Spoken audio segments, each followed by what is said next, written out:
During the summer of 1944, the fields of Normandy became a brutal battlefield.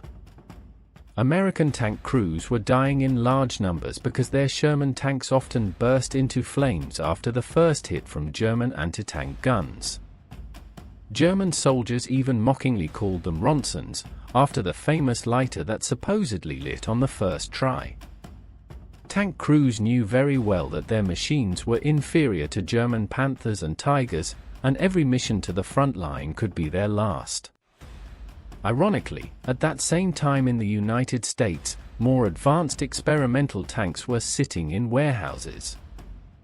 These machines had the potential to change the balance of armored warfare, yet military leadership hesitated to deploy them to Europe. The story of this new tank began in 1942, when the U.S. Army Ordnance Department finally realized what frontline soldiers had been saying since the start of the war: crews needed a tank that could survive enemy fire and destroy heavily armored targets in return, even if that meant sacrificing some speed and maneuverability. Engineers received an ambitious task. The new tank was supposed to weigh no more than 32 tons, carry a 75mm gun, have at least 100mm of frontal armor, and still reach speeds of 40 km per hour. Combining all these requirements into one vehicle was extremely difficult. As a result, engineers created a series of experimental prototypes, designated T-20 through T-26, each testing bold new technologies. One prototype, the T-23, featured an experimental electric transmission developed by General Electric. In theory, it promised smoother control and improved mobility, but in practice it proved too heavy and unreliable for combat.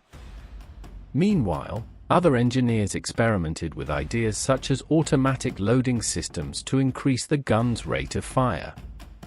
These experiments would eventually lead to the development of a new generation of American heavy tanks.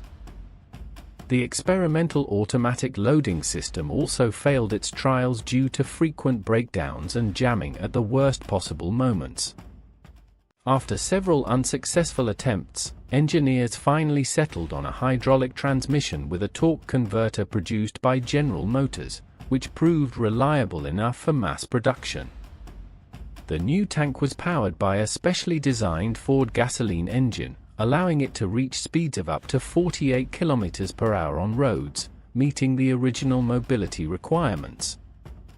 Its suspension used a torsion bar system with 6 road wheels and 5 return rollers on each side, while the drive sprocket, unlike earlier American tanks, was placed at the rear of the hull. By early 1944, a new prototype finally appeared at the testing grounds. It was designated T-26E1, combining the best technical solutions developed over the previous years. However, engineers had to abandon the original weight limit. Instead of the planned 32 tons, the tank weighed 43.2 tons, about 8.5 tons heavier than the standard Sherman. In return, the tank gained much stronger protection and firepower. Its frontal armor reached 100mm, and the originally planned 75mm gun was replaced with a far more powerful 90mm cannon, capable of fighting German tanks on equal terms. It seemed that the US Army finally had a weapon capable of stopping German armored forces. Surprisingly, however, the Army command showed little enthusiasm. Sherman tanks were already fighting successfully on several fronts, and many generals saw no urgent need to replace a proven machine with something new and unfamiliar. Even the appearance of German Tiger and Panther tanks did not immediately change their opinion. Military leadership believed these heavy German tanks would appear only in limited numbers. At that time, American armored doctrine followed a principle that sounded logical in Pentagon offices but proved problematic on real battlefields. According to this concept, tanks were primarily meant to support infantry and break enemy defenses, while fighting enemy armor was the responsibility of specialized tank destroyers. One such vehicle was the M10 Wolverine. It had excellent mobility and a powerful gun, but its armor protection was minimal. The idea was that these vehicles would fight from ambush positions, avoiding direct confrontation with enemy tanks. On paper, the doctrine seemed perfect. But the reality of war soon proved otherwise. When Allied forces landed in Normandy in June 1944, the backbone of their armored forces consisted mainly of Sherman tanks. Military planners believed these vehicles were more than adequate for the mission.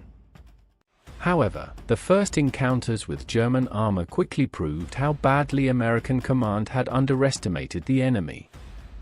German Panther tanks, first encountered earlier at Anzio, were now being produced in large numbers and made up nearly half of the German armored forces in Normandy. In battle, the difference became painfully clear. The Panthers outclassed the Shermans in almost every way. American tank crews discovered with horror that their shells often bounced off the sloped frontal armor of German tanks, while German return fire easily penetrated their vehicles. Losses among Sherman crews became devastating. Every day of fighting claimed the lives of trained tankers who were difficult to replace. The tank destroyer doctrine collapsed under real combat conditions. Vehicles like the M10 Wolverine had powerful guns but extremely thin armor. In theory, they were meant to ambush enemy tanks and avoid direct confrontation. But in the fast-moving offensive battles in France, such tactics rarely worked. Tank destroyers were forced into open combat, where they became easy targets for German guns. Frontline commanders flooded headquarters with desperate reports, demanding any weapon capable of stopping German tanks. But the military bureaucracy moved slowly. Only now, when American blood was being spilled daily on the fields of Normandy, did Army leadership seriously reconsider the heavy tank project that had been sitting in the background. Efforts began to urgently accelerate the development of the T-26E1 tank. Unfortunately, precious time had already been lost. Factories had to be reorganized, production lines reconfigured, and supply chains rebuilt. All of this required months of work. The tank that could have saved hundreds of lives finally arrived in the European theater in February 1945, only a few months before Germany's surrender. A small number of these new tanks were delivered to the 12th Army Group under General Omar Bradley and distributed among the 3rd Armored Division and the 9th Armored Division. For the tank crews lucky enough to receive the new machine, the difference was immediate. For the first time, they felt truly protected, because now there were 100 mm of hardened steel between them and enemy shells. The new tank's combat debut took place on February 25, 1945, near the Ruhr River. From the very beginning, the new machines proved to be formidable weapons, capable of standing on equal terms with any German armored vehicle they encountered. However, the excitement of the first successes was soon overshadowed. Just 2 days later, on February 28, the first recorded loss of the new tank occurred when a Pershing was knocked out by a German Tiger tank. Fortunately, the damaged vehicle was later recovered, repaired, and returned to service. After this combat debut, the T-26E1 was officially adopted into service and renamed the M26 Pershing, in honor of John J. Pershing, the legendary commander of the American Expeditionary Forces during World War I. The name was meant to highlight the importance of the new tank and inspire its crews to live up to the legacy of the famous general. Interestingly, the tank had originally been designed as a medium tank. But in late 1944, U.S. Army Command decided to reclassify it as a heavy tank. Officially, the change was partly psychological. Crews felt more confident knowing they were operating a heavier tank rather than an upgraded version of the M4 Sherman. In war, morale could matter almost as much as armor thickness or gun caliber. The arrival of the new tanks was later described by Belton Y. Cooper, an ordnance officer who served with the 3rd Armored Division. In his memoirs, he recalled how 10 Pershing tanks arrived in the division in early February 1945. The event created enormous excitement among the troops. Tank crews gathered around the vehicles, examining their thick armor and powerful gun. In their eyes, there was something that had often been missing before: hope. For the first time, they believed they had a real chance of surviving a battle against German tanks. Cooper also claimed that these tanks could have reached the front much earlier if not for strong opposition from one of America's most famous commanders, George S. Patton. Patton, who commanded the 3rd United States Army and became famous for his rapid advances across France, strongly preferred the reliable Sherman tanks. He reportedly did everything possible to slow the introduction of the heavier Pershings into his units. Patton justified his position with practical arguments that initially seemed reasonable. The Sherman consumed far less fuel than the heavy Pershing, and during fast-moving offensives fuel supply was often the most critical factor. He also emphasized the better mobility and road speed of the Sherman, which allowed it to travel long distances quickly across the liberated roads of Europe.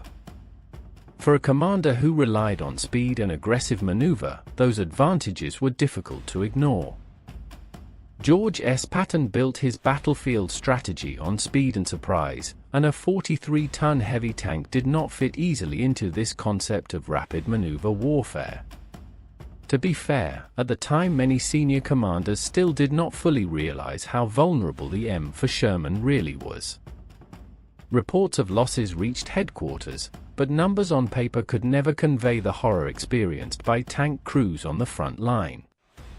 Only those who had seen burning tanks firsthand, and pulled the burned bodies of their comrades from the wreckage, understood the real cost of prioritizing speed and fuel efficiency over protection. Meanwhile, engineers continued working to increase the firepower of the new M26 Pershing. Their goal was to create a tank capable of destroying any enemy armored vehicle at long range. The Pershing's standard 90mm gun was roughly comparable to the famous German 88mm gun used on the Tiger I. However, it was still inferior to the more advanced weapon mounted on the Tiger II, also known as the King Tiger. To close this gap, engineers developed a much more powerful cannon called the T-15E1. In January 1945, this new weapon was mounted on a modified T-26E1 tank. The gun had a 90mm caliber with an extremely long barrel of 73 calibers and a greatly enlarged chamber that allowed the use of much stronger propellant charges. The result was impressive. The shell's muzzle velocity reached about 1,140 meters per second, and its armor penetration could reach around 260 millimeters of homogeneous steel at optimal distance.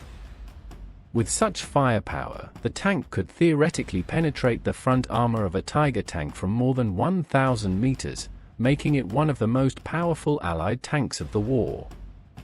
This modified vehicle became unofficially known as the Super Pershing. However, the incredible gun came with a serious drawback.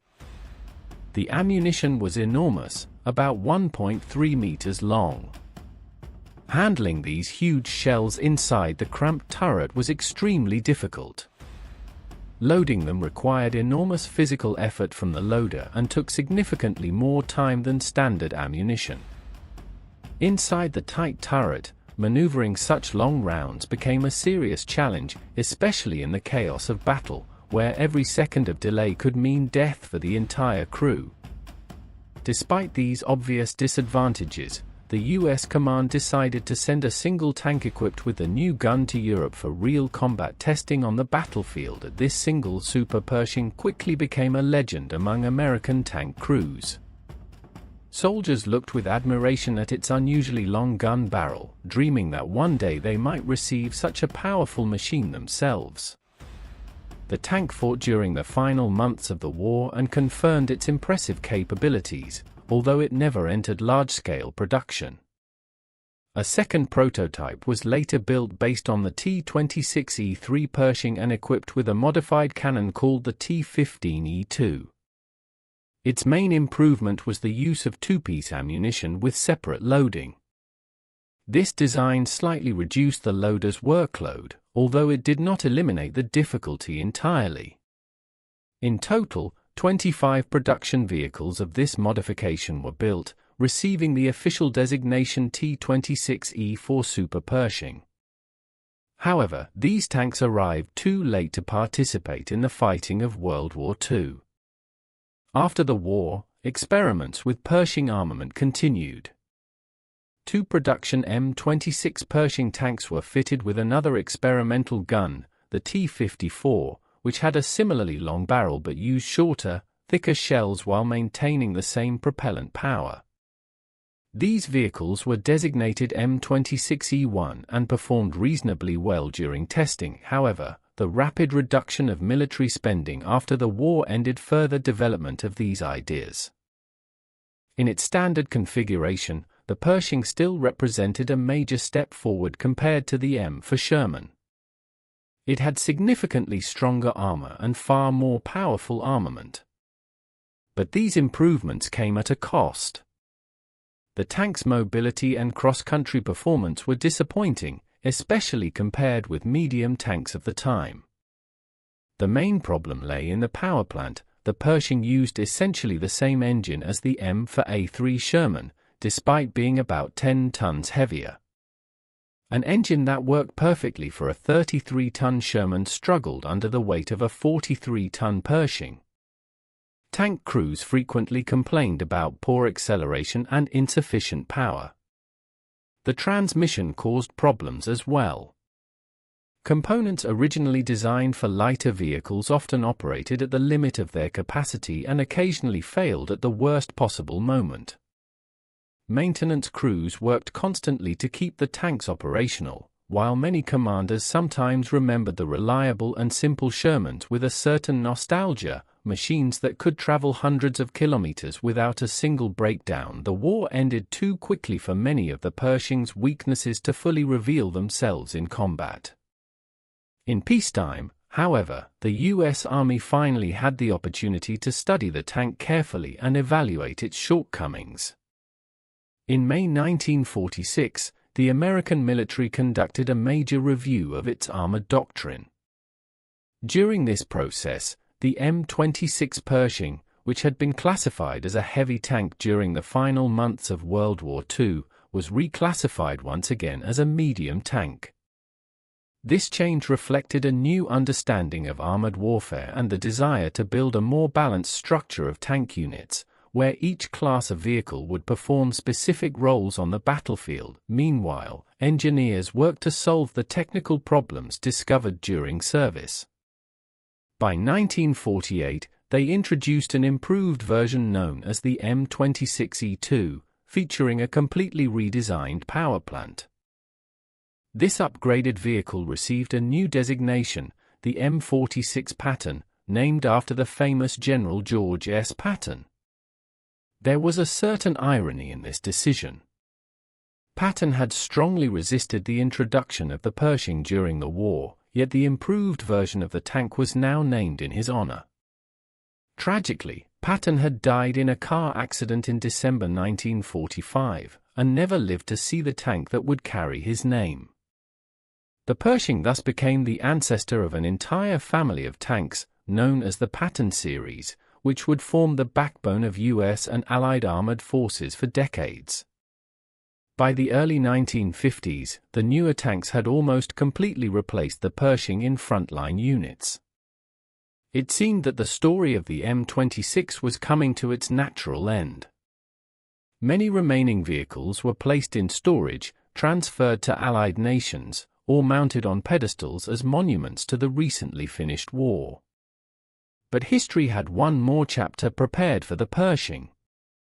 In the summer of 1950, a conflict erupted on the other side of the world. On June 25, North Korean forces crossed the 38th parallel and invaded South Korea, beginning the Korean War. The sudden outbreak of war caught the U.S. military off guard. Commanders rushed to assemble any available forces for deployment to the Korean peninsula, but it quickly became clear that suitable armored vehicles were in short supply. Early reports from the region suggested that Korea's mountainous terrain was unsuitable for tank warfare. Some generals even proposed not sending heavy armored vehicles at all to the conflict zone. However, events on the battlefield would soon prove that assumption dangerously wrong. Reality quickly proved those early assumptions wrong. When the Tu-34-85 tank supplied to North Korea began crushing American infantry positions, it became clear that armored support was urgently needed. The situation was so desperate that some M26 Pershing tanks were literally taken down from monuments at Fort Knox, where they had stood for years as memorials to World War II. These former display vehicles were hastily restored to combat condition and shipped across the Pacific. During 1950, a total of 309 Pershing tanks were sent to fight in the Korean War. They played an important role in stabilizing the front and supporting later offensives.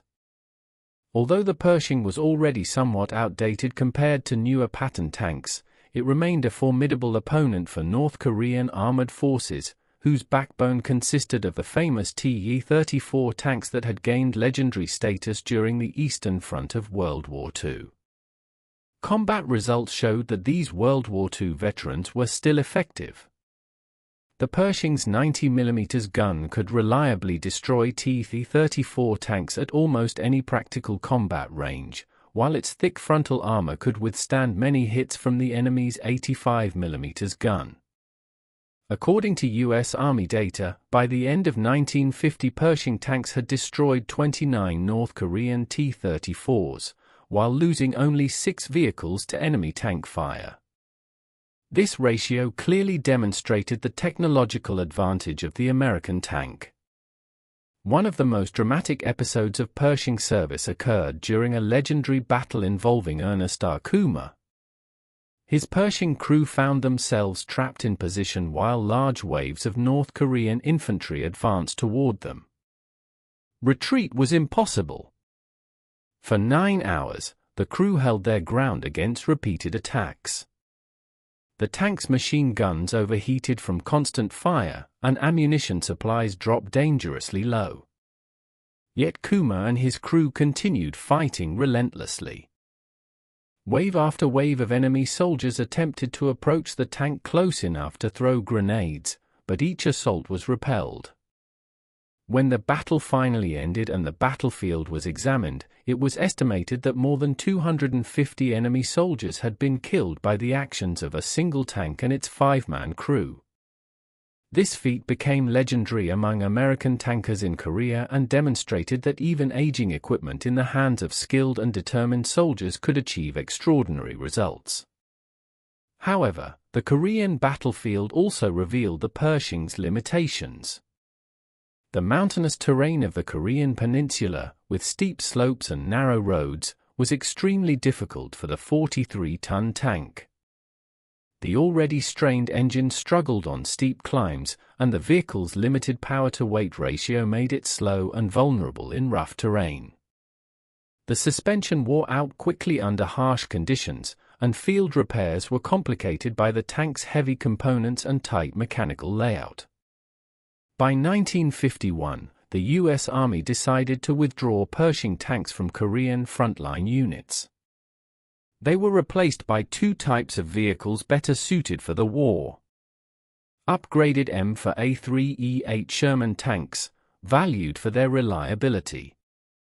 And newer M46 pattern tanks, which were developed directly from the Pershing but corrected many of its weaknesses. Thus ended the combat career of a tank that might have changed the course of battles in Europe, but arrived too late to fully realize its potential during World War II. The Pershing became a symbol of missed opportunities and bureaucratic hesitation, yet it still left a lasting legacy.